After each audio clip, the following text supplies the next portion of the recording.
Assalamu alaikum viewers, hope you are doing well. Our today's topic of chapter 3 is mass and weight. Let's talk about what is mass and what is weight, what's the relationship between them and what's the difference between them. Explain mass and weight. Generally, mass and weight are considered similar quantities, but it is not correct. आमतौर पर हम कह सकते हैं कि जो mess और wait होता है किसी भी बॉडी का वो सेम होता है, दोनों जो है वो सेम क्वांटिटीज़ हैं, लेकिन ये बात साइंटिफिक तौर पर बिल्कुल भी करेक्ट नहीं है। They are two different quantities, ये दोनों क्वांटिटीज़ बिल्कुल टोटली डिफरेंट हैं एक दूसरे के ऊपर।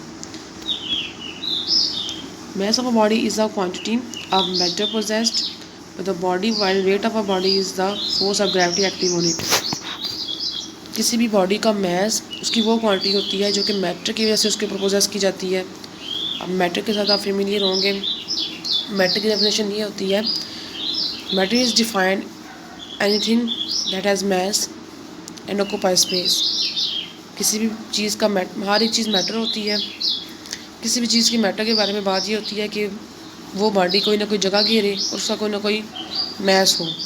तो मैस बेसिकली डिपेंडेंट होता है मैटर के ऊपर, कि जितना मैटर होगा उतनी ही बॉडी का मैस होगा।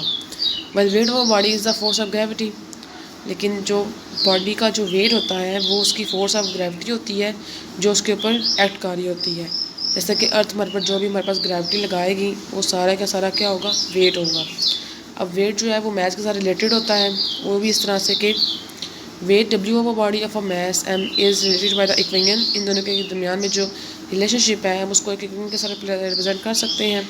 W is equals to M G, W for weight, M for mass and G for gravitation acceleration. क्योंकि हम यहाँ पे ग्रेविटी के बारे में बात कर रहे हैं तो यहाँ पे कोई ना कोई एक एक्सेलरेशन मौजूद होगा, यहाँ पे ग्रेविटेशनल एक्सेलरेशन मौजूद होगा जिसकी value normally 9.8 metre per second square होती है। Weight is a force and this it is a vector quantity. Weight एक फोर्स है, इसके लिए हम कह सकते हैं कि ये एक वेक्टर क्वांटिटी होगी, क्योंकि वेक्टर क्वांटिटी को मेजर करने के लिए हमें बोथ मैग्नीट्यूड और डायरेक्शन दोनों की ज़रूरत होती है। इसलिए वेट भी एक क्या है, एक वेक्टर क्वांटिटी है। इस ऐसा unit is newton and the same as force. Force का यूनिट हमने पढ़ा था कि kg metre per second square के मतलब kilogram metre per second square के इक्वल होता है, और उसको हम न्यूटन कहते हैं। क्योंकि न्यूटन साइंटिस्ट था, उसने अपने नेम के ऊपर एक यूनिट बनाया जिसको उसने न्यूटन का नाम दिया और उसको फोर्स का न्यूटन करार दिया गया।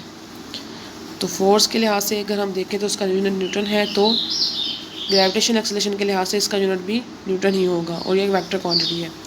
Wait is measured by a spring balance. वेट को मेजर करने के लिए हम एक स्प्रिंग बैलेंस यूज़ करके हम उसका वेट मेजर कर सकते हैं। Spring balance is basically an instrument जिसको यूज़ करके हम वेट को मेजर कर सकते हैं। उम्मीद है आपको लेक्चर की समझ आ गई होगी।